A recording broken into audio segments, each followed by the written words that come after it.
Buongiorno dal campo sportivo di Cussignaco a Udine per una festa, una grande festa per i musulmani di tutto il mondo e per le migliaia che vivono in provincia di Udine e in città, perché oggi è la festa di fine Ramadan. Dopo un mese di digiuno, di astinenza dal bere, dal fumare, dalle attività sessuali dall'alba al tramonto, con una grande festa qui in almeno 2500 che stanno radunando per pregare, sono arrivati a ondate, la calca era davvero pazzesca all'ingresso, gli abiti coloratissimi di uomini, donne e bambini venuti qui per festeggiare la fine del Ramadan a Udine.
اللهم اغفر لي واغفر للمؤمنين والمؤمنات والمسلمين والمسلمات.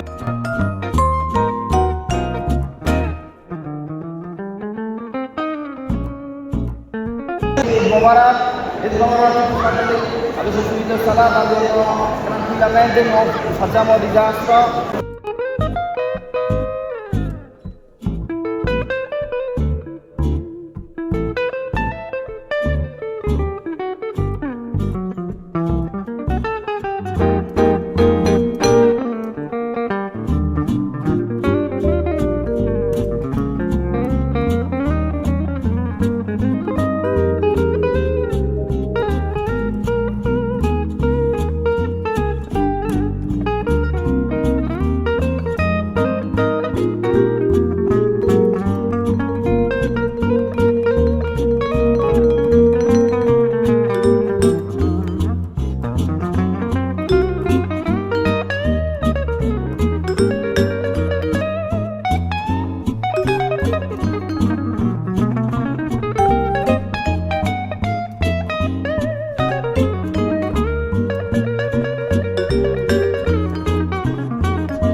Hai il tuo numero?